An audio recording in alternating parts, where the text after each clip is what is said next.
What's your mama? Grand-maman. Ferme la porte là. Non, non, porte. Non, porte. La regarde. Ferme la porte là.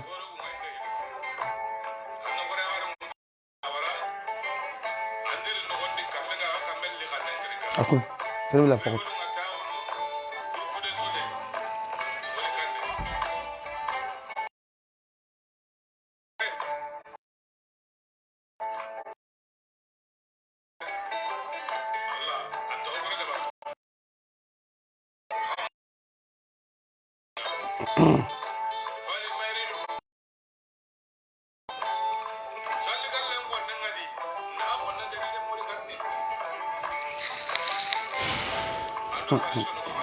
Balma assalamu alaikum warahmatullahi.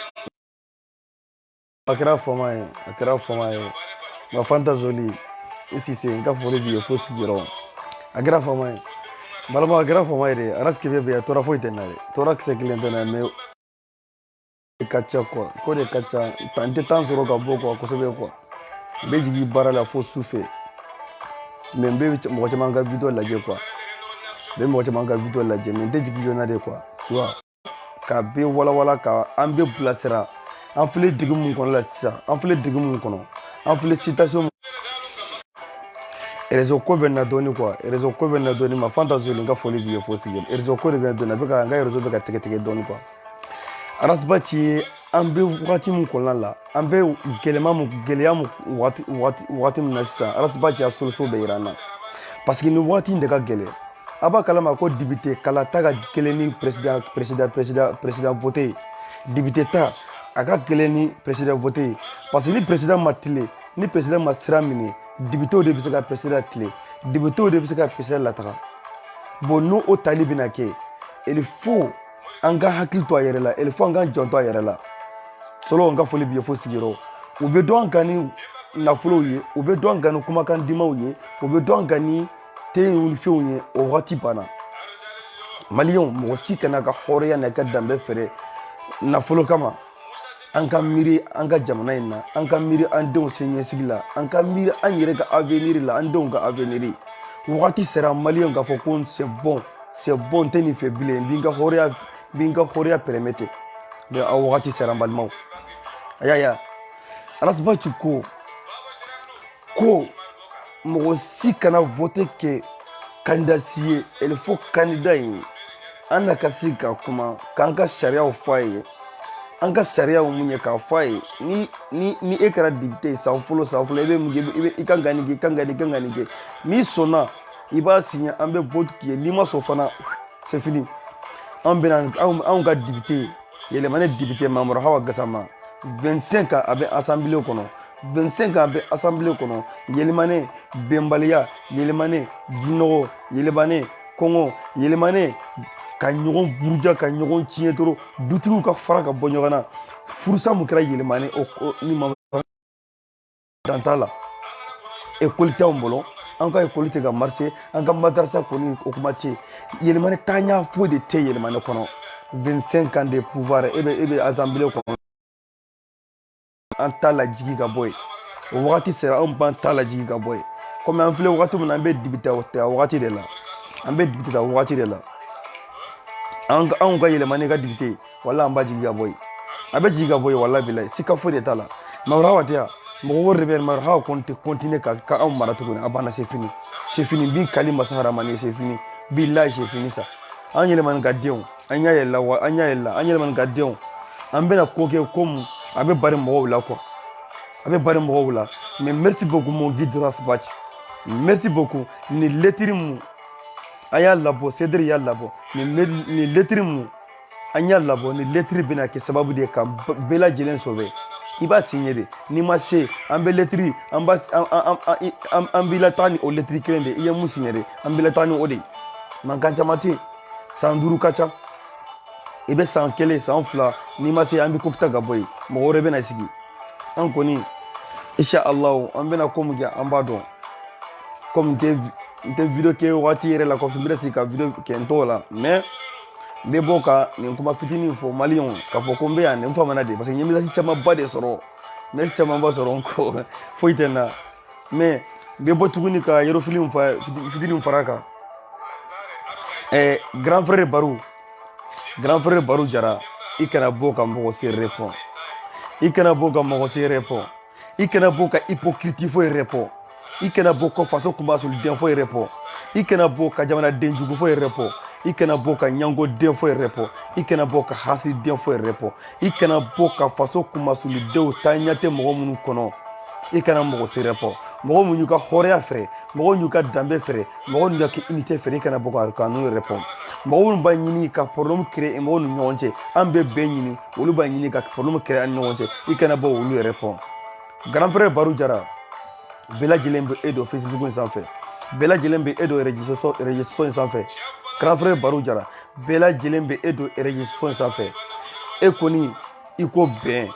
i ko maliyɛn denw ka kɛ kelen ye i ko maliyɛn denw ka bɛn i ko maliyɛn denw an ka ɲɔgɔn minɛ jamana mako bɛ anw de la jamana mako bɛ denmisɛnninw de la jamana i ko denmisɛnninw i ko denmisɛnninw i ko an ka bɛn de e ka video bɛ ye bɛn de e ka video bɛ ye ladilikan de e ka video bɛ ye ka sira yira maliyɛn denw na ka sira yira jeunesse la pour u bɛ se ka bɔ ni difficulté kɔnɔ an bɛ se ka ɲɔgɔn minɛ cogo min na e tɛ hypocrite ye grand frère Barou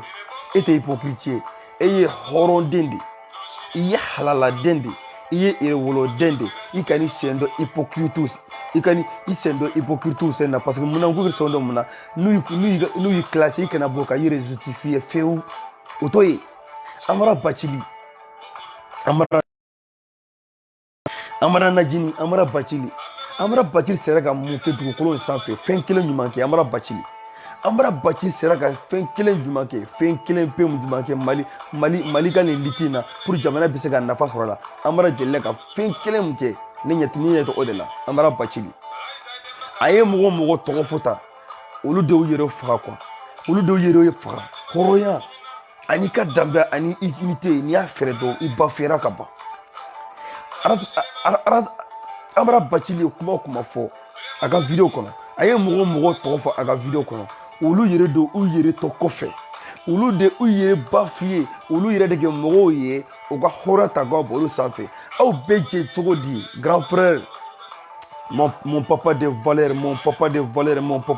Baba Bouyaga n ka foli b'i ye fugisirɔ longue vie à toi papa ala k'i mi an kɔrɔ wallahi Amara Bacili sera ka mun kelen kɛ Mali ka fɔ Mali jɔ kan pour ka jɔ ka kuma jumɛn fɔ maliyɛn denw bɛ se ka nafa sɔrɔ a la Amara Bacili sera ka mun kɛ depuis an ye liti daminɛ ka na fila bɔ sisan an b'a ye an n'u yɛrɛ farala ɲɔgɔn kan Amara Bacili kelen tun bɛ Sedere gosi a bɛ Raspaci gosi a bɛ Sedere gosi a bɛ Raspaci gosi a bɛ Sedere gosi fan bɛɛ Amara Bacili kelen de tun b'a kɛ ala kɛ ani Sedere farala ɲɔgɔn kan Amara Bacili ani Sedere ani fɛn farala ɲɔgɔn kan u yɛrɛ farala ɲɔgɔn kan kalata dɔrɔn ka président ɲini dɔrɔn campagne dɔrɔn an farala ɲɔgɔn kan ani Amara Bacili taara fan kelen na sisan a b'a dɔn ko entrée b'a la an nana fara ani yɔrɔ farala ɲɔgɔn kan ale bɛ yɔrɔ côté de la a nana fara an kan u ye ɲagana kan préparer ka ɲɛsin Raspaci ma direct la a taara Kati wele ka na Kati dun ye janfan kɛ ka taa a ye Kati wele ka na pour Kati kana baba kama grâce à ça grand frère Barou y'a wele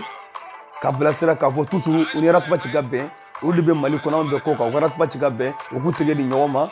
u kana sɔn mɔgɔ si kana sɔn k'u fara ka bɔ ɲɔgɔn na un poignet intérêt e bɛ bɔ ka naganakan bɛ fɔ ka nkalon bɛ fara ɲɔgɔn kan ka naganakan bɛ fɔ ka nkalon bɛ fara ɲɔgɔn kan dɛ k'a kɛ komi e ni Barou e ni grand frère Barou ye kuma dɔ fɔ Raspaci kan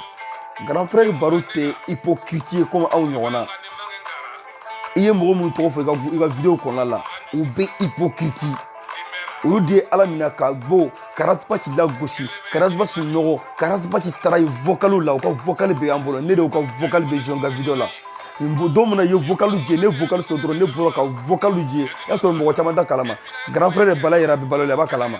alimami kɔma b'a kalama grand frère Bala yɛrɛ ne wele ko Raskebe ko ala kama video in jigi ka bɔ yen n ko n ta jigi a ko n y'i deli de i kɔrɔ de ne ye video jigi n dɔgɔ video jigi an bɛ kuma video 1000 même pas une heure a fait 3000 quelques 3000 vues comme ça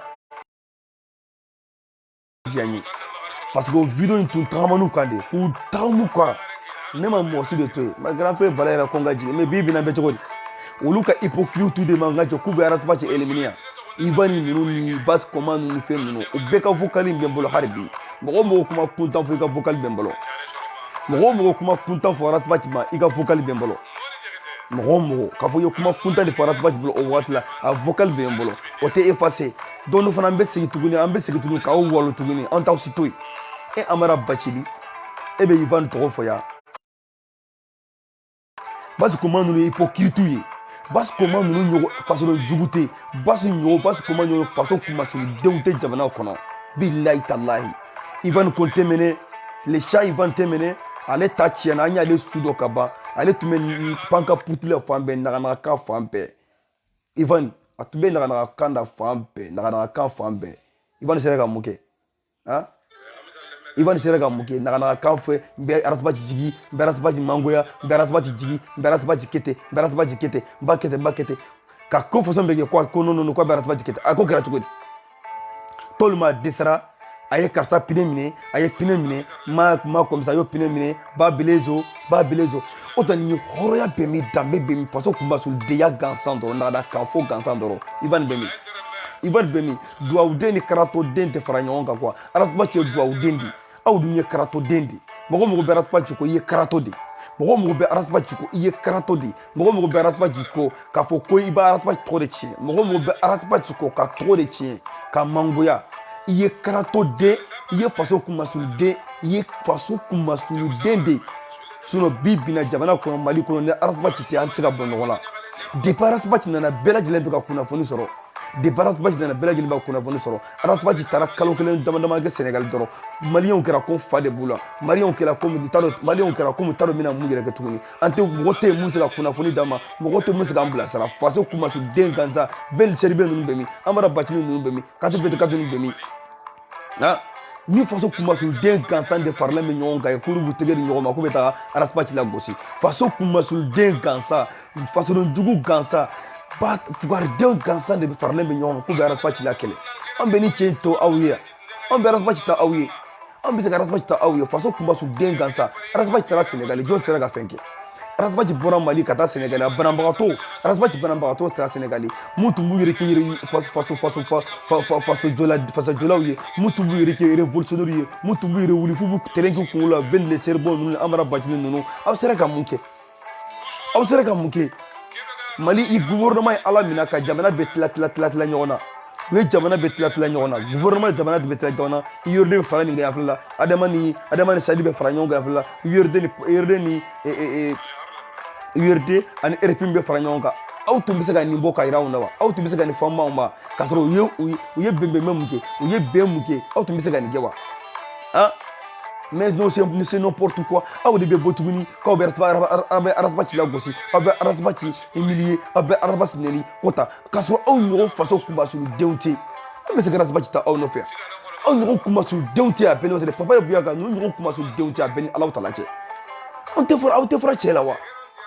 awa u tɛ fɔ la dɛ cɛ mɔgɔ minnu bɛ arasaba ci kɔ fana u bɛ ka kɛlɛ kɛ arasaba ci nɔfɛ u y'a ka hakilinata dɔn u y'a ka miiriyata dɔn u y'a ka baara tagacogo dɔn u b'a lajɛ k'olu fana gosi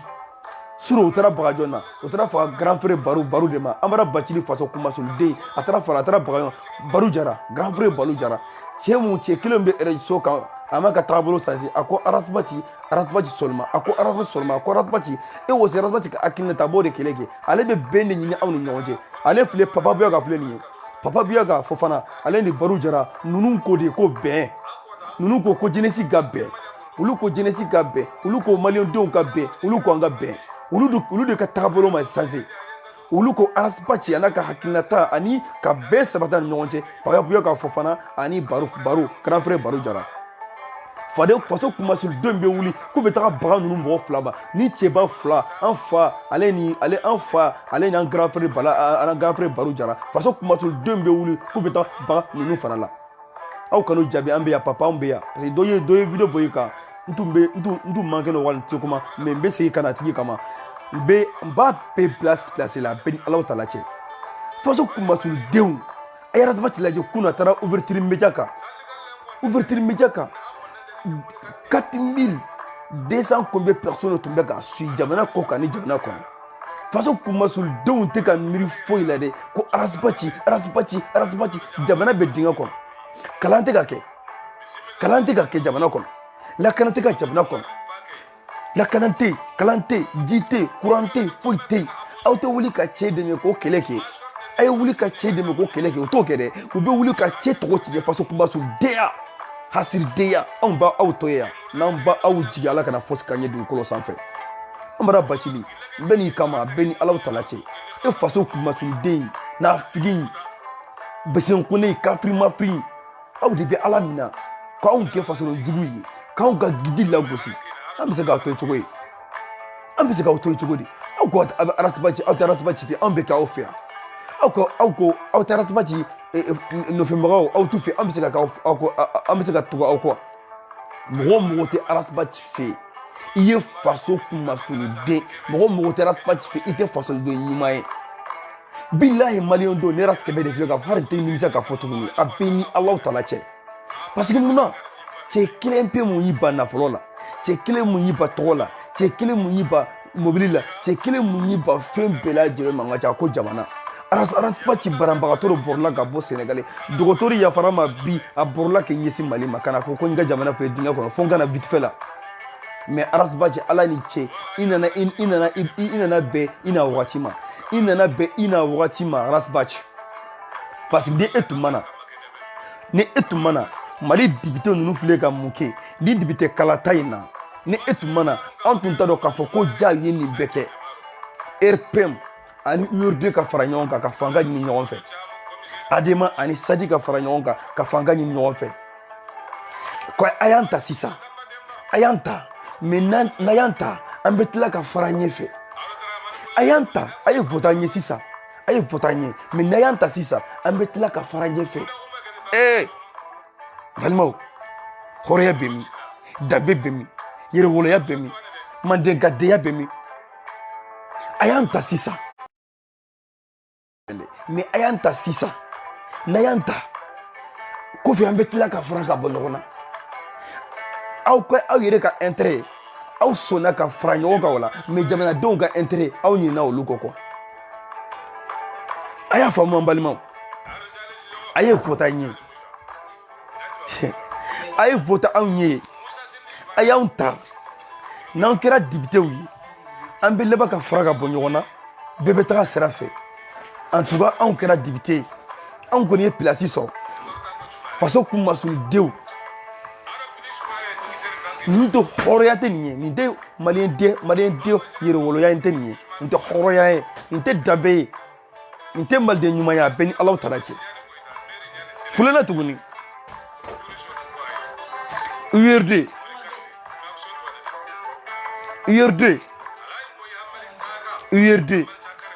u ye ala minɛ ka fara RPM kan Bakari Togola k'u bɛ Bakari Togola bɔ Bakari Togola terikɛw wulila o ma se k'a labɔ sɛnɛkɛlaw wulila o ma se k'a labɔ u ko Bakari Togola man kɛnɛ o ma se k'a labɔ sisan URD anw fa nena mɔgɔ minnu anw fa nena aw de nɔfɛ anw ka gidi nena aw de nɔfɛ anw ka gidi a nena aw de nɔfɛ anw faw nena aw de nɔfɛ anw ka mɔgɔw donna kaso la aw de nɔfɛ a y'a faamu anw de gazi cira anw de la aw de nɔfɛ aw de bɛna wuli sisan dibite kala ta wagati sera aw ka nafa ta wagati sera aw bɛna wuli sisan ka fara ɲɔgɔn kan k'aw bɛna bɛnbɛnbɛn kɛ k'aw bɛna complot kɛ ka fara RPM kan k'aw bɛna Bakari Togola bɔ aw bɛna Jean labɔ kaso kɔnɔ URD ka fara RPM kan k'aw bɛna Jean mun bɛ kaso kɔnɔ k'aw bɛna labɔ kaso kɔnɔ par stratégie k'aw b'a kɛ député ye n'a kɛra député ye k'aw bɛ bɔ kaso kɔnɔ hɔrɔnya bɛ min Soumaïla Cissé n'i ka mɔgɔ hɔrɔnya bɛ min danbe bɛ min Zon mun ye maliyɛnw sɛnɛkɛlaw ka nafolo k'a bɛɛ suɲɛ 9 milliards bɛ min a sera 4 de labɔ 9 milliards bɛ min k'a bɛɛ suɲɛ k'a donna kaso la o de kama sisan a ye stratégie façon bɛɛ kɛ aw dɛsɛra sisan k'aw bɛna kɛ député ye n'a kɛra député aw b'a labɔ quoi arasibaci ala ka sijan di ma baci ala ka si jan di ma Rasbach ala ntaro ba fo cogo min na quoi ntaro ba fo cogo min na quoi ben Allah taala cɛ papa Buyaga papa ntaro ba fo cogo min na quoi ben Allah taala cɛ ntaro ba fo cogo min na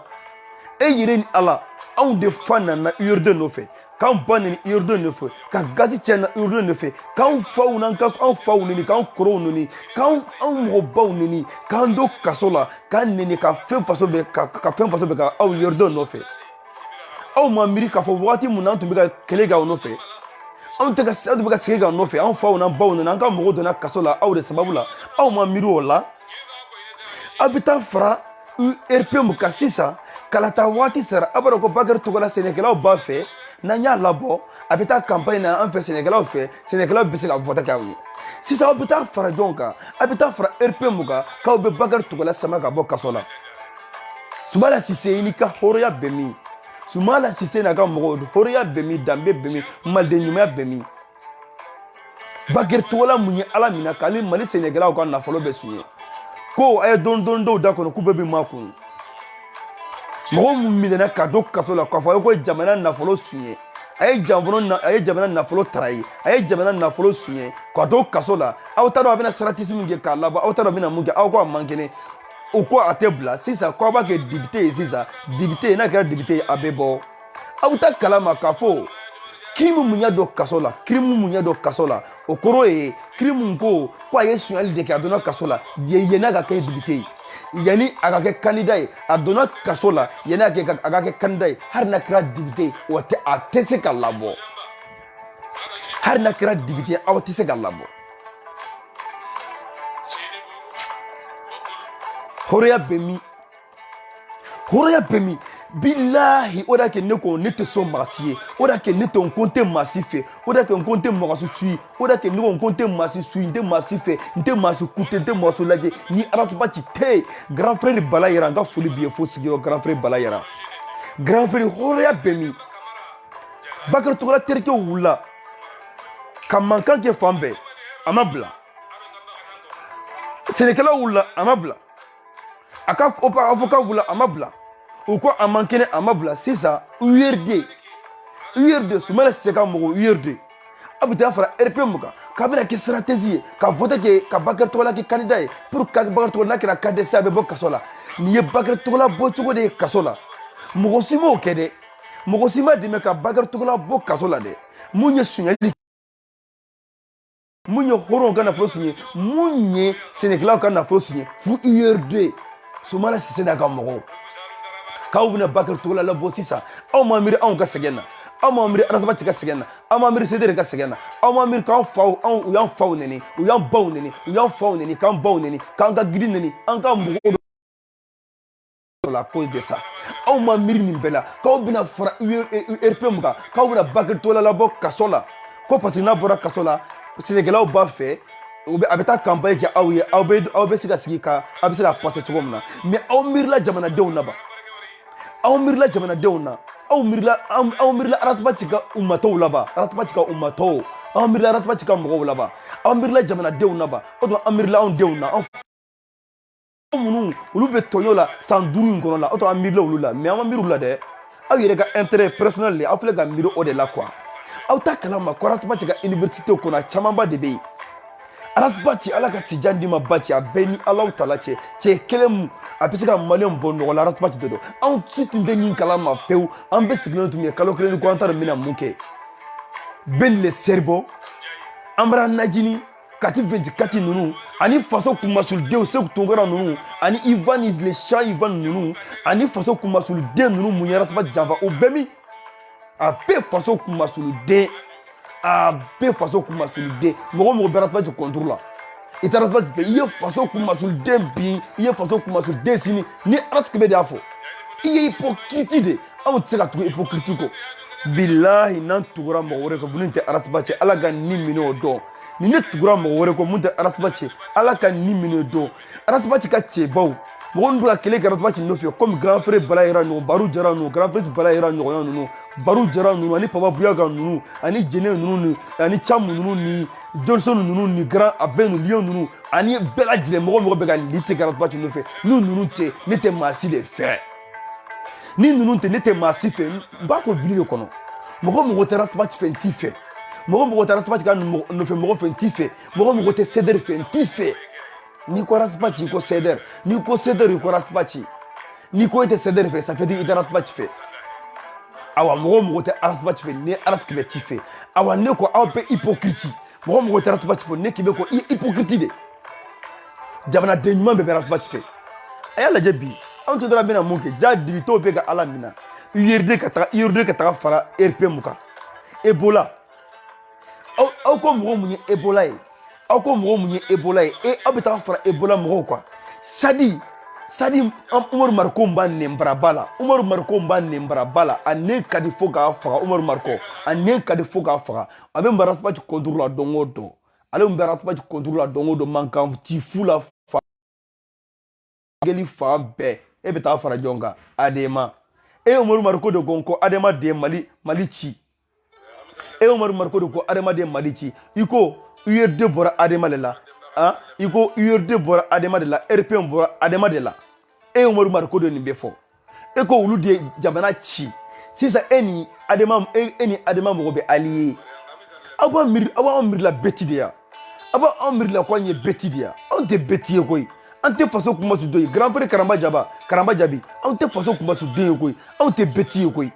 aw b'a miiri la ko anw ye bɛti de a bɛ taa fara ɲɔgɔn kan mun na parce que aw bɛ ka fɛn ɲini aw bɛ ka fanga ɲini n'a ye fanga sɔrɔ wagati min na ko an bɛ fara ka bɔ ɲɔgɔn na ka a y'an ta sisan n'an ye fanga sɔrɔ an bɛ tila ka fara ka bɔ ɲɔgɔn na a b'a miiri la anw ye bɛti de ya aw t'an bonya dɔɔni a ta kɛ ala kama k'an bonya dɔɔni a ye maliyɛndenw bonya dɔɔni anw miiri la ko bi anw ye fataw de ya ne tɛ sigi ka n'u lajɛ n ko n'i ye nin lajɛ ko bɛ n daga na rasibati bɛ k'a fɔ ko a y'an ta sisan mais kɔfɛ an bɛ fara ka bɔ ɲɔgɔn na mais ko ninnu miiri la anw ye denmisɛnninw de ya n'u y'u lajɛ dɛ n'a y'u lajɛ fana o tɛ foyi la mɔgɔ min bɛ ka na kan in na ta dɛ san 80 san 70 mɔgɔ min b'u sa diɲɛ la pour ka place dɔ denmisɛnninw bolo o tɛ dɛ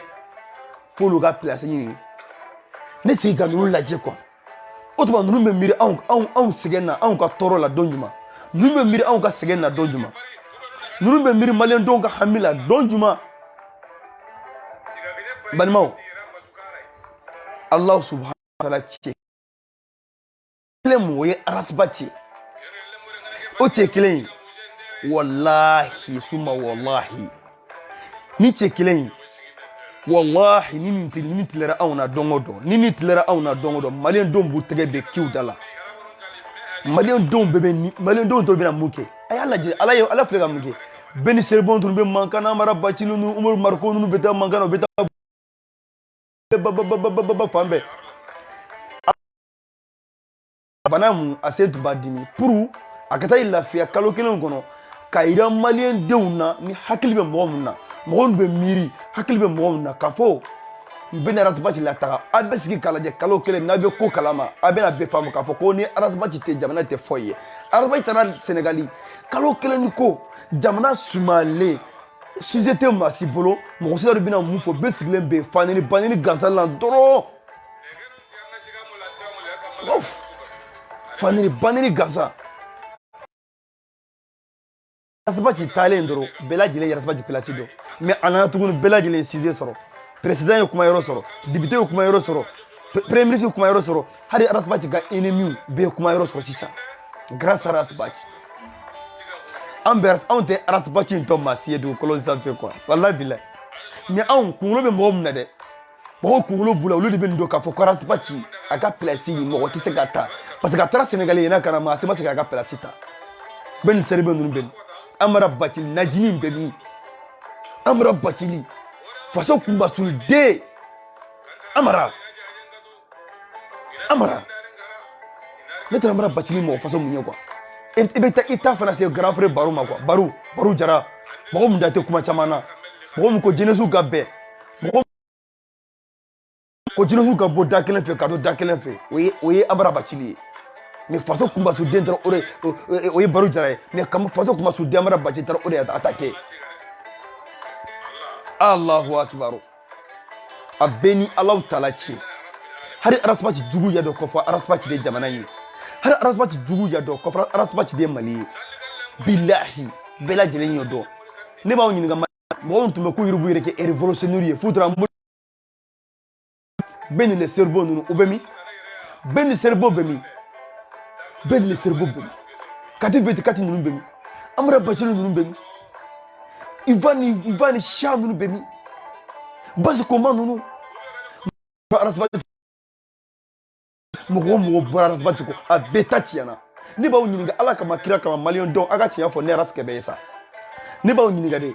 ninnu ko k'olu ye révolutionnaire ye pourquoi dibitew tun bɛ ka nin bɛɛ kɛ kalo joli kɔnɔ u bɛ ka bɛnbɛnbɛn kɛ nin bɛ allié kɛ nin bɛ allié bɛ kɛ olu bɛ jamana kɔ olu ma sɔn ka nin ɲam nin sama ka bɔ hali journaliste t'a dɔn mun bɛ yen hali Mali journaliste yɛrɛ tun t'a dɔn ko nin bɛ yen Mali journaliste yɛrɛ tun t'a dɔn k'a fɔ ko URD taara fara RPM kan ale bɛ taara fara yan fila la mais Kassim delila ka kuma fɔ ko presque an bɛna mɛn ko URD ani RPM bɛna furu ɲɔgɔn na o audio bɛ n bolo o audio n y'o audio mara ça fait longtemps a y'a faamu depuis o wagatini ne sikara mais Arasabati ye kuma in fɔ yanni ka taa Sénégal mais kuma in kɛra fana depuis Arasabati ye kuma in fɔ ka taa Kassim ninnu fana bɔra ka kuma fɔ depuis o kɛra mɔgɔ si ma fɔ ja a bɛ ka kɛ Arasabati ta ye kalo kelen min kɔ bɛɛ bɛ ka boli fan bɛɛ pour bɛɛ bɛ se ka place sɔrɔ cogo min na o bɛ ka allié ka fara ɲɔgɔn kan ni Amara ninnu ani bɛɛ ni le cerveau ninnu mɔgɔ bɛ taa Busi Traoré an bɛ France lataga de an bɛ France lataga an bɛ bɔ France bɛ taga de an bɛ olu bɛ min u bɛ min bɛɛ ni le cerveau bɛ min o de y'a kɛ ni n ko n bɛ dimi quoi n bɛ nani kɛ quoi ne tɛ nani kɛ dɛ mais dɔgɔtɔrɔ bɛ nin dimi na quoi wala n bɛ nani kɛ quoi olu yɛrɛ kɛ faso kumasuden ye k'anw bɛ kɛ janfatu ye k'anw bɛ kɛ ko jamanaden jugu olu bɛ min balimaw an tɛ tiɲɛ fɔ ɲɔgɔn ye an tɛ tiɲɛ fɔ ɲɔgɔn ye balimaw an ka tiɲɛ fɔ ɲɔgɔn an ka taa ka bɔ yan wa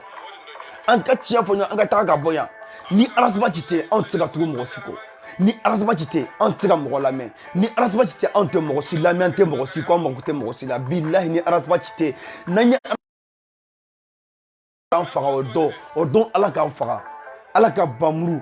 ala ka cɛba ala ka ciden ala ye ciden mun ci anw ma an maliyɛn dɔw ma k'an b'o dingɛ kɔnɔ o ye Gara Arasabati ye o bɛ anw bolo an b'o bila ka taa faso kumasuden dɔ nɔfɛ ko Amara Bacili ninnu ne ko bɛɛ ni le cerveau ninnu taaɲɛ tɛ mɔgɔ minnu kɔnɔ taaɲɛ t'u kɔnɔ faso kumasuden gansan faralen bɛ ɲɔgɔn kan mɔgɔ mɔgɔ ye Arasabati janfa a bɛ faso kumasuden ni Arasikɛ bɛ de y'o fɔ mɔgɔ mɔgɔ ye Arasabati janfa de ka trahi ka janfa a bɛ faso kumasuden a bɛ faso jugu a bɛ faso jugu mɔgɔ mɔgɔ ye Arasabati janfa a bɛ faso jugu a bɛɛ n t'a fɔ mɔgɔ tɛ mɔgɔ si ba la a bɛɛ de don a bɛɛ ta tiɲɛna a bɛɛ halakira a bɛɛ ta tiɲɛna a bɛɛ halakira mɔgɔ mɔgɔ bɛ Arasabati ko walahi e tɛ jamanaden ɲuman ye e tɛ hɔrɔn ye e tɛ halala ye mɔgɔ mɔgɔ b'a ko k'a fɔ ko i b'a tɔgɔ de tiɲɛ a y'a lajɛ kɛ ni Arasabati tɛ anw bɛ nin dɔn cogo di ni Arasabati tɛ anw bɛ bɔ nin kalama cogo di ni Arasabati tɛ anw bɛ se ka nin dɔn cogo di ni Arasabati tɛ an bɛ se ka bɔ nin kalama cogo di u bɛ ka jamana tila ɲɔgɔn ye URD ni RPM ka fara ɲɔgɔn kan ADEMA ni SADI ka fara ɲɔgɔn kan ta ka jamana tila ɲɔgɔn na URD ka taa fara RPM kan k'u bɛ Bakary Togola bɔ kaso la ni Arasabati tɛ jɔn bɛ nin dɔn ni Arasabati tɛ jɔn bɛ nin fɔ anw ye ja URD mun anw bɛ faga an bɛ ka yɛrɛ faga o nɔfɛ anw tun bɛ ka yɛrɛ faga o nɔfɛ u y'anw faw neni k'anw baw neni k'anw kɔrɔw neni k'anw ka gidi neni k'anw ka ɲɛmɔgɔ aw bɛ taa fara ɲɔgɔn kan ka allié kɛ ko sisan ko an ka Bakary Togola labɔ an b'a kɛ candidat ye député la n'a kɛra député ye sisan a bɛ se ka bɔ pour mun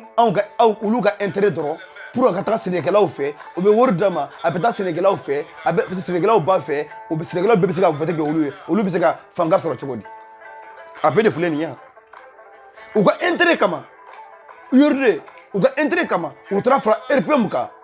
pour mun ka Bakary Togola labɔ Bakary Togola a bɛ campagne kɛ olu ye pour olu bɛ se ka passer dɔrɔn ko a y'an ta an bɛ fara ɲɔgɔn kan a y'an ta n'an gagnera an bɛ fara ka bɔ ɲɔgɔn na ɲɛfɛ an bɛ fara ka bɔ ɲɔgɔn na sisan ɲɛfɛ aw t'a kalama k'a fɔ ko Bakary Togola donna kaso la avant que a ka kɛ candidat ye avant que aw b'a fɛ k'aw b'a kɛ candidat ye a ye 9 milliards mun tɔɔra fo a k'o labɔ a ma se k'o labɔ a bɛ kaso la o de la hali n'a kɛra candidat ye hali n'a kɛra député ye a bɛ to kaso la a tɛ bɔ URD aw ma miiri k'a fɔ conséquence ba de b'o nɔfɛ ka taa fara RPM kan conséquence ba de b'o nɔfɛ aw ma miiri o la k'a fɔ ko o bɛ kɛ mankanba ye jamana kɔnɔ a bɛ se ka kɛ kɛlɛba ye jamana kɔnɔ aw ma miro la aw ma miro o tuma a conséquence o tuma urne mɔgɔw conséquence o miiri la conséquence la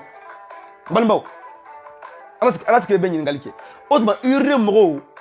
olu pensera k'a fɔ ko n'u b'a fɔ k'u b'o kɛ a bɛ kɛ mankanba de jamana kɔnɔ a bɛ kɛ kɛlɛba de jamana kɔnɔ o tuma olu miirila o jamanadenw ka sɛgɛn na ani jamanadenw ka kɛlɛ ani jamanadenw ka mankan n'a kɛra mankan ye tɔɔrɔ mun ni lajaba min bɛ bɔ a la o tuma urne mɔgɔw miirila o la ka taga fara urne kan k'o ye Bakary Togola labɔ o tuma o miirila jamanadenw na jamanadenw bɛ tɔɔrɔ mun na u bɛ tɔɔrɔ mun na 9 miliyari in a y'a bɔ ka di bilahi kalan bɛ ɲa a ye 9 miliyari in bɔ ka di ekɔlisow ma ekɔlisow bɛ se ka kalan kɛ an denw tɛ ka kalan kɛ Bakary Togola filɛ ka 9 miliyari mun dun ta a ye 9 miliyari labɔ dɔɔni a ka 9 miliyari mun tora a k'o bɔ ka di walahi kalan bɛ wuli karamɔgɔw bɛ don kilasi kɔnɔ sisan mais mɔgɔ kelen ka sigi o kɔnɔ ko bɛ dun u y'o bila kaso la aw ma miiri k'a fɔ ko a donna kaso sababu mun na dɛ aw ma miiri o la dɛ k'aw bɛ taa o labɔ parce que kunbasulidenya tɛ nin ye nin ye hɔrɔnya nin ye danbeya mandenkadenya bɛ min hɔrɔnya bɛ min balimaw mandenkadenya bɛ min hɔrɔnya bɛ min Arasuba ci an bɛɛ lakala Arasuba ci an bɛɛ lakala Arasuba ci an bɛɛ lakunu n ka foli b'aw bɛɛ lajɛlen Fofana Arasiniba n ka foli b'aw bɛɛ lajɛlen Buyagi Kebe n ka foli b'aw bɛɛ lajɛlen mɔgɔ mɔgɔ bɛ ligne kɔnɔ n ka foli b'aw bɛɛ lajɛlen aw bɛɛ halala den yɛrɛ wolo den maliden ɲumanw n'an bɛ mɔgɔw contre la mɔgɔ minnu ko Arasuba ci u t'a fɛ mɔgɔ minnu b'an ka jamana bɔ bɛ k'an ka jamana détruire an b'olu contre la dɛ Aras Kebe tɛ n kan jigin maa si ye a Bakary Togola bɛ sa kaso la a n'a ma nin wari in sara a bɛ to kaso la a tɛ bɔ hali n'a kɛra député de ye a tɛ bɔ a b'a ka kaso in kɛ Arasuba ci ala ka si jan d'a ma quoi Baci ala ka si jan d'a ma ala ka si ni kɛnɛ di Arasuba ci ma ala ka si di kɛnɛ di an fana an bɛɛ lajɛlen ma an bɛɛ lajɛlen ala ka si ni kɛnɛ di an bɛɛ lajɛlen ma quoi mɔgɔ min ye ala minɛ ka 9 miliyari minɛ ka 9 miliyari bɛɛ dun ka maliyɛnw ka wari détruire o sababu de y'a kɛ a donna kaso la aw ko bana b'a la o ma labɔ kaso la Sénégalais ko n'u ma wuli 24 heures de ko bɛ aéroport minɛ o bɛ mɔgɔ tɛ Sénégal tuguni foyi ma kɛ a ye ko faso bɛ kɛ foyi ta mais aw ka stratégie kelen bɛ yen i jɔ o stratégie kelen in an bɛ mun kɛ sisan an b'a kɛ député ye n'an y'a kɛ candidat député ye n'a kɛra député ye a bɛ bɔ kaso la c'est pas a bɔcogo de nin ye a bɔcogo de nin ye o tɛ nin ye hɔrɔnya ye maliyɛndenw anw sɛnɛkɛla fantanw dama dama ka nafolo Bakary Togola o de dun sɛnɛkɛlaw fantanw Bakary Togola o de nafolo dun yanni a ka sɛnɛkɛlaw fantanw nafolo segin ma a m'o kɛ a donna kaso la yanni aw ka wuli ko Bakary Togola ka nafolo segin ka di sɛnɛkɛlaw fantanw ma a ko dɛ aw ko aw b'a labɔ aw yɛrɛ ka intérêt de kama aw ka intérêt kama k'aw bɛ bɔ quoi Bakary Togola tɛ bɔ dɛ a bɛ kaso kɔnɔ hali n'a kɛra député ye o tɛ se ka labɔ mun y'a labɔ kaso kɔnɔ n'o o nafolo ma sara a bɛ dingɛ kɔnɔ hɔrɔnya kɛwale ani kumakan de hɔrɔnya ye maliden ɲumanya i ka kumakan ani i ka hɔrɔnya i bɛ to de la mandenkadeya tɛ kuma ye mandenkadeya kɛwale de don kumakan b'i da kɔnɔ o k'i dusukun na a kɛwale ka ye i la kumakan b'i da kɔnɔ a kɛwale ka k'i e la i bɛ kuma b'i da kɔnɔ mɔgɔ k'a ye i bɛ ka pratiquer a b'i dusukun na hɔrɔnya bɛ danbe de la hɔrɔnya bɛ yɛrɛwoloya de la hɔrɔnya bɛ maliden ɲumanya de la hɔrɔnya i yɛrɛkun i ka kɛ hɔrɔn ye o de ye hɔrɔnya ye o de ye danbe ye n fa ye hɔrɔn n ba hɔrɔn o t'i kɛ hɔrɔn ye dɛ hadamaden yɛrɛ de b'a yɛrɛ kɛ hɔrɔn ye dɔw bɛ yen a fa sara misiri la ba sara misiri la mais don dɔ a den sara min a den sara boîte la dɛ non mon frère jamana in n'anw sara don min na an bɛ nin liti in dabila quoi n'an sara don min na an bɛ nin liti in dabila quoi aw ta kalama ko génération 21 Arasuba ci ka génération in ni génération in anw ka dɔgɔ mais an faw b'an kɔfɛ Papa Biaga ninnu b'an kɔfɛ an grand frère b'an kɔfɛ Baru ninnu ni fɛn ninnu b'an kɔfɛ n'an bɛna sira bila u b'an bila sira la an t'a fɛ k'olu kuma sulu an faw grand frère ninnu an t'a fɛ k'olu kuma sulu jamanajɔ kɛnɛ kan hɔrɔnya kɛnɛ kan sentiment tɛ yen grand frère Baru Jara ninnu b'an kɔ grand frère Barou Jara nunu banko papa Bouyaga nunu banko an tɛ kɛ faso kumasuludenw ye an tɛ u kumasulu an t'u janfa an cogo min na quoi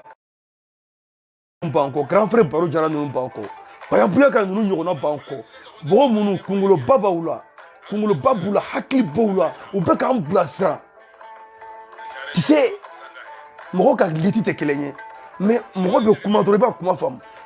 grand frère Barou Jara bɛ ka kuma minnu fɔ a ko bɛn an ka bɛn sabati an ka kɛ ɲɔgɔn fɛ an ka kɛ hɔrɔn ye an ka ɲɛrɛ don an kana ban an yɛrɛ la an kana an ka jamana détruire an kana an ka danbe détruire an kana an ka hɔrɔnya détruire an kana an ka hɔrɔnya fɛrɛ an ka kɛ hɔrɔn ye grand frère Barou Jara ka video lajɛ bɛ nin de kan an ka kɛ an ka jamana fɛ papa Bouyaga fana bɛ tan de anw denmisɛnninw an ko an bɛ arasiba ci de kɔ an bɛ arasiba ci n'i ko haw an b'a ko hinw mais fo mɔgɔ ka sɔrɔ an fana cɛ la mɔgɔ minnu b'an bilasira bon ne kɛbɛ ne aras kɛbɛ ninnu mɔgɔ baw b'an cɛ la u ka tigɛ ne la quoi ne taara deli grand frère Barou Jara ninnu non ani papa Bouyaga ninnu tant que olu bɛ k'an kɔ an tɛ siran parce que ne b'a dɔn n'an bɛna sira bila u b'a fɔ an ɲɛ k'a bɛ ka sira bila parce que n'an bɛna ko an bɛ ko dɔ kɛ comme ani arasibaji ka sira tɛ bɛn u b'a fɔ an ye papa Bouyaga bɛ ne wele chaque fois papa Bouyaga bɛ ne wele chaque fois kɛbɛ a y'a kɛ ten a y'a kɛ ten a y'a kɛ ten grand frère Barou Jara faso kumasuluden ninnu ani hɔrɔn kolonden ninnu ani mɔgɔ minnu danbe fɛrɛ ani mɔgɔ minnu ka hɔrɔnya fɛrɛ ani hasidiya bɛ mɔgɔ min dusukun na grand frère Barou Jara i ka n'u lamɛn i ka n'u répond yɛrɛ a to yen i dɔgɔninw bɛ yen depuis kɛlɛ ka daminɛ ka na bila fo sisan Amara ye mun kɛ Amara Bacili ye mun kɛ a ye mun fɔ maliyɛnw ye nafa jumɛn sɔrɔ Amara ka kumakanw na ko e bɛna bɔ ka fɛn fɔ anw ka grand frère de Valérie ye Barou Jara mɔgɔ min ka a ka dusukun ye arasiba ci ye a ka kɛwale arasiba ci ye a ka miiriyata ye arasiba ci ye a ka k'e bɛna na kan fɔ le ko bɛ i bɛ k'a fɔ komi e ni grand frère de kumana arasiba Amara an b'i don sa ne ni e ye kɛlɛ mun kɛ inbox kɔnɔ ne ni e ye kɛlɛ mun kɛ inbox kɔnɔ a ka ca ne ni e ye kɛlɛ mun kɛ an ye kɛlɛ kɛ WhatsApp groupe kɔnɔ f'u ye Amara fili ka bɔ groupe kɔnɔna la ah grand frère Barou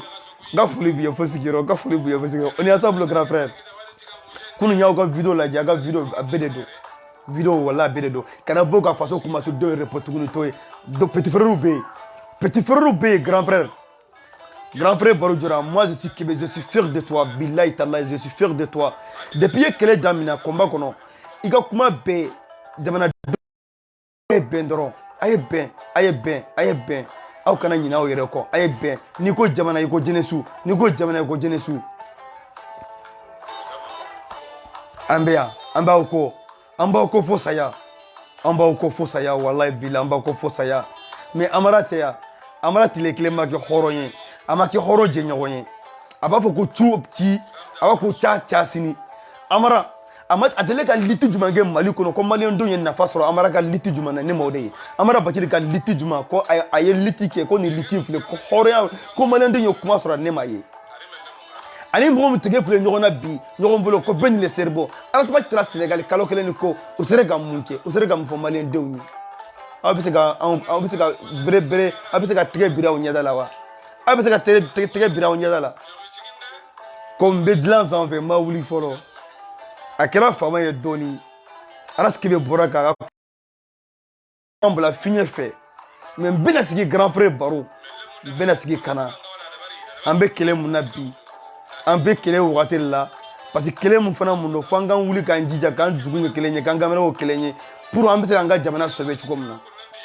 an filɛ wagati min na ni député ta kalan ye wagati députéw n'an ye député ɲuman sɔrɔ hali ni président man ɲi président bɛ tilɛ parce que président tɛ se ka baara na quoi mais député hɔrɔnw dɛ député hɔrɔnw mais sɛnɛfɛn député kumasuludenw o tɛ dɛ anw ka député kuntan ninnu bɛ yen n'u tile kelen ma deli ka kɛ Mali fɛ député ninnu ma kɛ Mali fɛ tile kelen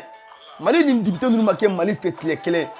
san kelen député ye san kelen de fara u yɛrɛ ka mandat banna ka san kelen fara u kan u ka député in u ye san kelen fara u kun o san kelen fana u b'u yɛrɛ sara u b'a suma k'a kɛ u yɛrɛ kun an denw tɛ kalan na lakana tɛ yen foyi tɛ yen député bɛ ka sara mun ta sisan o tuma u kan ka nin sara in ta wa aw ka mandat banna là d'accord a ye san kelen fara aw ka mandat kan là d'accord mais aw sera ka bɔ wari mun na ta o tuma aw kan ka nin wari in ta ka du wa n'an ko hɔrɔnya ani danbe ani ni maliden ɲuman o tuma député ninnu kan ka nin wari in dun wa mais o bɛ k'u ka sara ta u ma k'u tɛ jamana la u ma k'u bɛ yɛrɛ dilan o de la n ko mali député tɛ hɔrɔn ye n yɛrɛ n b'a fɔ n ko hɔrɔn tɛ mali député tɛ hɔrɔn ye et aussi u tɛ jamana fɛ u ma sɔrɔ ka kɛ jamana fɛ armée bɛ yen hali u bɛ dumuni mun d'u ma a t'u bolo minɛn t'u bolo foyi t'u bolo an denw tɛ ka kalan kɛ anw faw tɛ k'u ka sara sɔrɔ retraités tɛ k'u ka sara sɔrɔ mais yani député ka ala minɛ ni mali député ba in ka bɛ ala minɛ k'u ka kalo kalo u ka sara in ta ka bɔ anw ka faso jiginnen kɔnɔ aw ba kalama k'a fɔ ko aw yɛrɛ la sigi aw ye sigi la d'accord mais sara in dun o tuma u kan ka sara in ta wa o tuma u kan ka sara in ta wa ne b'aw ɲininka o de la quoi o de kan n b'a fɔ n ko mali député ma k'u tɛ mali la mali député o tɛ mali fɛ mali député tile kelen kɛ ma kɛ mali fɛ o de kɛ n b'a fɔ waati bɛɛ mali ni député min b'an kun na u tile kelen ma kɛ mali fɛ a bɛɛ ni alaw tala cɛ u tɛ si mali fɛ n'an bɔra o yɔrɔ la n bɛ ka kuma laban ni fɛn kelen mun ye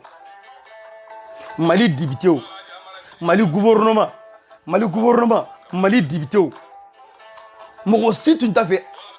grand frère Sekumar Jalo ka foli b'i ye foyi sigiyɔrɔ i ni faso de ɲumanya grand frère tant que aw b'aw kɔ walahi an tɛ siran tant que e ni Baru Jara ani Paya Buya ka ɲɔgɔnnaw b'an kɔ walahi an tɛ siran mali député ninnu mali député bɛɛ a bɛɛ ani mali gouvernement bɛɛ u tun t'a fɛ Arasabati ka kɛnɛya sisan u tun t'a fɛ Arasabati ka segin ka na mali kɔnɔ sisan parce que u bɛ bɛnbɛn mun na u bɛ trahison mun na u bɛ kurutu ma ji jukɔrɔ u tun t'a fɛ cogo si de la Arasabati ka sigi ka na parce que ni Arasabati seginna ka na sisan u tun bɛ ka nagana kan mun kɛ duguma la Arasabati b'a bɛɛ labɔ kɛnɛ kan u tun t'a fɛ Arasabati ka na Arasabati barila ka na u y'a ye aéroport la ko Arasabati sera aéroport la dɔrɔn bɛɛ ja tigɛra bɛɛ lajɛlen bɛ ka ɲɔgɔn wele fan bɛɛ ko cɛ in nana dɛ parce que a ko a bɛna n ka mission bɛɛ tiɲɛ sisan URD ni ERP bɛ ka fara ɲɔgɔn kan Sadi ni Adama ka fara ɲɔgɔn kan Arasabati nalen a filɛ ka nin bɛɛ wala ka nin bɛɛ fɔ ka député baara député kan ka mun kɛ mun b'u kɔnɔ u ka bɛnbɛn ye mun ye u bɛ ka mun lakali u bɛ ka mun kɛ Arasabati den nin bɛɛ fara ɲɔgɔn kan k'a labɔ ka yira maliyɛn denw na k'a fɔ ko ninnu ye faso kumasuludenw ye ninnu ye fasoden qualité jumɛnw ye k'a bɛɛ lajɛlen bɔ k'a yira bɛɛ lajɛlen na u bɛ bɛnbɛn mun na ka Bakari Togola bɔ kaso kɔnɔ Arasabati nalen a y'u ka secret bɛɛ labɔ kɛnɛ kan tolma fa donna Nuhun Togo la Nuhun Togo de panna ka taa article sɛbɛ ka bila cɛ e bɛ article fɔ anw ka guide ye e bɛ article fɔ Arasabati de i bɛ article mun fɔ article mun i yɛrɛ t'a kɔrɔ dɔn i bɛ article fɔ ka article sɛbɛn ka bila i ka page sanfɛ i tɛ article in kɔrɔ dɔn e t'a kalama ko article dɔ bɛ yen n'a ko ta a bɛ ko ta siɲɛ wɛrɛ oui a ka ɲi aw bɛɛ ka bɛn ɲɔgɔn aw bɛɛ lajɛlen ka fara ɲɔgɔn kan an sɔnna mais mɔgɔw bɛ miirina tɛ kelen ye aw de bɛ se ka fara ɲɔgɔn kan URD mɔgɔw bɛ jamanaw na olu bɛ se ka fara ɲɔgɔn kan mais URD ni ERP bɛ ka fara ɲɔgɔn kan mais mon frère e bɛ se k'o fɔ Arasabati ye e bɛ se ka Arasabati lakala o de y'a kɛ ne kɛbɛ tɛ sira foyi ye ne kɛbɛ n tɛ sira ni n sera don min na Ala k'an faga ni Arasabati janfa don min na Ala k'an faga ni Arasabati janfa ni n bɛna siraju tigɛ alikiyama don n ka bi jahanaba kɔnɔ ni mɔgɔ kumana inbox kɔnɔ hali ka kuma inbox kɔnɔ Arasabati kan Ala k'an faga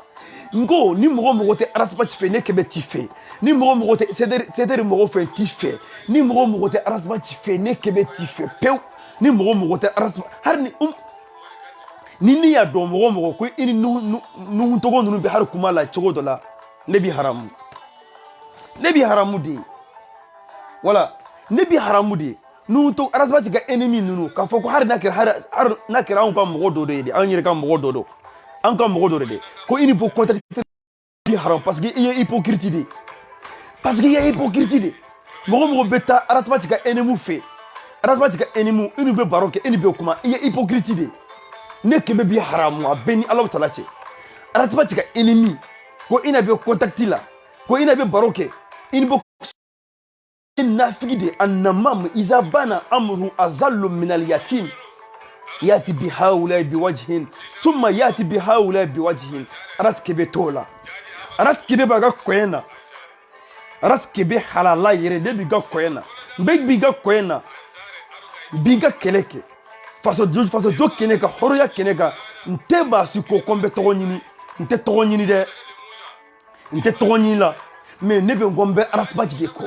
nte masika brifini ta ka kenyere kana kombe togonyini na jamais kumaka ani ka kɛwale b'a kɛ mɔgɔ bɛ k'i fɛ i ka kɔrɔya ani ka kumakan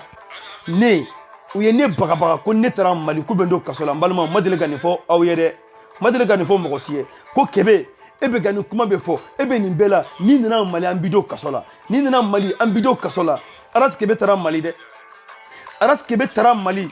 depuis n bɛ aéroport la yan ka photo k'i ka photo publier ka video kɛ n bɛ Mali fan bɛɛ hali n bɛ village kɔnɔ Papa Buya ka bɛn n ka seere ye hari n bɛ village kan n bɛ ka video kɛ fan bɛɛ hari ni bɛ village n bɛ video kɛ fan bɛɛ ka video kɛ Bamakɔ ka kɛ Kayi ka kɛ yɔrɔ bɛɛ fo n seginna bilahi ne taara Mali kana dɛ Aras Bachi ma sera ka video kɛ a ma sera ka kuma a ma ɲɛda dogo ne Aras Kebe ne tɛ sira Aras Bachi ma maa si wele ko n da fara n kan dɛ anw de y'u taara fara Aras Bachi ka kɛlɛ la mais ne tɛ sira tant que Aras Bachi b'a ka vie bila danger la ne Kebe ka vie bɛ taa danger la Aras Bachi nɔfɛ tant que Aras Bachi m'a dogo Aras Bachi tɛ ka dogo Aras Bachi tɛ ka kuma ne Kebe tɛ sira bila tant que Aras Bachi m'a yɛrɛ dogo tant que Aras Bachi m'a dogo ne Kebe tɛ n dogo tant que Aras Bachi ma sira ne Kebe tɛ sira tant que Aras Bachi ma a kumakan sensé ne tɛ ka kumakan sensé n bɛ li tigɛ Aras Bachi nɔfɛ nin bɛ taa kaso la walahi n ka taa kaso la nin bɛ taa kaso la n bɛ taa kaso la nin ye nkalon ye galon ni ye galon ye k'i ɲa tugu m'a fɔ ala k'an faga Aras Bachi bɛ ka 4 vérité fɔ mɔgɔ ye pour que ne Aras Kebe tɛ 4 vérité fɔ mɔgɔ ye ne bɛ se ka aw Aras Bachi to ye ka taa aw kɔ Aras Bachi bɛ ka kuma de ne tɛ kuma a ma ɲa dogo a ma ɲɛda dogo a ma kumakan dogo ne tɛ ɲɛda dogo n tɛ kumakan dogo n bɛ kuma comme Aras Bachi bɛ kuma cogo min na nin bɛ taa kaso la alhamdulilayi n bɛ taa kaso la ni n taara kaso la alhamdulilayi n bɛ taa kaso la ko kɔ la i b'a sɔrɔ n bɛ kuma ni dalilu ye dalilu réalité n b'o de fɔ ne tɛ mɔgɔ nɛni ye ne tɛ mɔgɔ ba nɛni ne tɛ mɔgɔ fa nɛni mais n bɛ tiɲɛ f'i ye awɔ n bɛ tiɲɛ f'i ye Aras Bachi ko tiɲɛ Aras Bachi ko dalilu Aras Bachi ko preuve n bɛ kuma ni preuve de n bɛ kuma ni dalilu de n ti fa nɛni n ti ba nɛni n bɛ ci f'i ye wa qul haqa walaw ala nafsika i ka ci fari de bɛ kan wa qul haqa wala in kana murra i ka ci fari na kunna Aras Kebe mankan dɔn n tɛ kuma halala ne n tɛ kuma nkalon kan n tɛ mafiri n tɛ sira ko ni n taara an bi don kaso la n bɛ taa tɛmɛ le août procès nin bɛ taa août procès nin bɛ taga Mali wallahi n bɛ n kali masara ma août procès nin bɛ taga Mali n nana kalo 7 mais août n bɛ taga Mali août la bɛɛ lajɛlen ka faamu de août procès nin bɛ taga Mali aw an bɛ depuis aéroport la yan n bɛ video kɛ n bɛ avion kɔnɔ ka video kɛ ka jigin Bamakɔ ka video kɛ fo n bɛ segin tun n bɛ video kɛ tuguni Nabila Yusuf donna kaso la ala ka cɛfarin bɛ donna kaso la Aras Bachi donna kaso la Aras donna kaso la ka bɔ ne bɛ sera kaso ya ne fana bɛ taa kaso la comme Aras Bachi taara kaso la cogo min na problème foyi tɛ la parce que ne ko Aras Bachi de ka di n ye ne bɛ tugu Aras de ko Aras Bachi de ka di ne ye fɛn fɛn Aras Bachi sɔrɔ a tigi a ɲɔgɔnna ka ne fana sɔrɔ a tɛ n tɔɔrɔ ala kira donna kaso la san 3 Yusuf donna kaso la san 7 ala ka cɛ ɲuman bɛ donna kaso la anw ka jɛnɛ taara kaso la kalo 4 Aras Bachi taara kaso la mais anw bɛ sera kaso ye tuguni anw tɛ sera kaso ye tuguni anw ko an bɛ jɛnɛ de ko an bɛ Aras Bachi ko an bɛ sera kaso la mun na ala kira donna kaso la Yusuf donna kaso la Aras Kebe sisan n bɛ taa ni ko a ye n ta walahi wele n bɛ taa kaso la a tɛ n tɔɔrɔ n ka taa kaso la a tɛ n tɔɔrɔ Aras Kebe halala yɛrɛ ne dɔ inshallahu ni ala ma faga août n bɛ taa Mali projet de bɛ n bolo n bɛ taa o projet kɛ N bɛ taga Mali la an bɛ Arasba ci kɔ Papa Bouyaga n ka foli b'aw bɛɛ lajɛlen mɔgɔ mɔgɔ bɛ vidéo kɔnɔ n ka foli b'aw bɛɛ lajɛlen mɔgɔ mɔgɔ bɛ vidéo partager n ka foli b'aw bɛɛ lajɛlen anw tɛ faso kunmasuluden fɛ bi an tɛ faso kunmasuluden fɛ sini anw ko Arasba ci 1 point 1 trait mɔgɔ mɔgɔ tɛ Arasba ci fɛ ne t'i fɛ mɔgɔ mɔgɔ tɛ Arasba ci fɛ ne t'i fɛ mɔgɔ mɔgɔ tɛ ba ci fɛ ne t'i fɛ mɔgɔ mɔgɔ tɛ Arasba ci fɛ ne t'i fɛ mɔgɔ mɔgɔ tɛ CDR fɛ ne t'i fɛ mɔgɔ tɛ sympathisant fɛ n t'i fɛ sympathisant de Arasba ci ani CDR ni mɔgɔ mɔgɔ tɛ ninnu fɛ ne t'i fɛ ala kana ɲira ɲɔgɔn na abada leji har lahara kɛlɛ kan kɛra ɲɔgɔn ye Arasba ci ne bɛ ba ci to jɔn ye Papa Bouyaga i ye kuma fɔ n ye Papa Bouyaga a bɛɛ bɛ yan papa kuma tɛ bɔ yan dɛ i ye ladilikan fɔ n ye Papa Bouyaga ladilikan tɛ bɔ yan dɛ papa sira dayɛlɛlen don chaque fois sira dayɛlɛlen don chaque fois n'i ye ɲɛ bɛ sira jugu kan i ka n wele k'a fɔ n ye ni n bɛ kuma jugu la wele k'a fɔ n ye n'i ye vidéo kɛ ni yɔrɔ ma ɲɛ i b'a fɔ n ye n bɛ corriger anw ye denmisɛnnin fitinin ye aw ye hakili min b'aw la ani dɔnniya min b'aw la o tɛ anw na o tɛ anw na bɛɛ bɛ vidéo kɔnɔ yan n ka foli b'aw bɛɛ lajɛlen dɔ kɛra Abbas Diallo n ka foli b'aw bɛɛ lajɛlen mɔgɔ mɔgɔ bɛ vidéo kɔnɔ n ka foli ye fɔ sanfɛ n ka foli b'aw bɛɛ lajɛlen n ka foli bɛ maliden ɲuman bɛɛ lajɛlen Papa Bouyaga n ka foli b'i ye grand frère Barou Jara n ka foli b'i ye fo sigiyɔrɔ lion de Lyon mon frère de cœur mon frère de valeur mon frère de cœur lion de Lyon n ka foli b'i ye Cham n ka foli b'aw bɛɛ lajɛlen Jene n ka foli b'aw bɛɛ lajɛlen Johnson Ali Conte n ka foli b'aw bɛɛ lajɛlen ye aw bɛɛ lajɛlen n ye mun tɔgɔ fɔ n ka foli b'aw bɛɛ lajɛlen ye n ka foli b'o Aras Benzema an ka litikɛla bɛɛ n ka foli b'aw bɛɛ lajɛlen ye Fanta Cissé n ka foli b'aw bɛɛ lajɛlen ye ma Fanta Zoli n ka foli b'aw bɛɛ lajɛlen mɔgɔ mɔgɔ bɛ yen n ka foli b'aw bɛɛ lajɛlen ye Mali ka litikɛla bɛɛ mɔgɔ mɔgɔ bɛ Arasba ci kɔ n ka foli b'aw bɛɛ lajɛlen ye mɔgɔ mɔgɔ bɛ Arasba ci de kɔ n ka foli b'aw bɛɛ lajɛlen an faw an kɔrɔ an garanmusow Fatou Zara Kone n ka foli b'aw bɛɛ lajɛlen Asma Bagayogo n ka foli b'aw bɛɛ lajɛlen Mariam Keta n ka foli b'aw bɛɛ lajɛlen Fanta Sarr Mate Sila n ka foli b'aw bɛɛ lajɛlen Kayatu Kuyate n ye mun tɔgɔ fɔ n ka foli b'aw bɛɛ lajɛlen faso kunmasuliden tɛ yan dɛ n tɛ faso kunmasuliden fɛ dɛ hɔrɔnw halaladenw olu de ka foli bɛ ne da kɔnɔ halaladenw de halalaw faso kunmasuludenw yɛrɛwolodenw olu de ka foli bɛ ne fɛ Abbas Diallo Bakary Jara Amiru Sisoko n ka foli b'aw bɛɛ lajɛlen mɔgɔ mɔgɔ bɛ vidéo partager n ka foli b'aw bɛɛ lajɛlen mɔgɔ mɔgɔ bɛ vidéo kɔnɔ sisan n ka foli b'i ye mɔgɔ mɔgɔ bɛna vidéo lajɛ n ka foli b'aw bɛɛ lajɛlen ala k'an tɔ ɲɔgɔn ye ala ka tiɲɛ dɛmɛ ala ka waati wɛrɛ yɛrɛ na salamu alaikum warahmatullahi wabarakatuh Aras kebe halala mankan dɔ Arasba ci ka Aras kebe halala mankan dɔ wallahu tout le monde ala ka si jan d'anw ka gidi ma anw ka gidi ala ka si jan d'a ma ala ka kɛnɛya d'a ma ala ka mɛn kɔrɔ Musa Cissé wallahu mon frère wallahu aw bɛɛ lajɛlen n ye mun tɔgɔ fɔ vidéo kɔnɔ mun tɔgɔ fɔ aw bɛɛ lajɛlen ka foli bɛ yan Bakary Jara aw bɛɛ lajɛlen aw kanu bɛ n dusukun na fo saya ala ka kanu dɔn wallahu tout le monde wallahu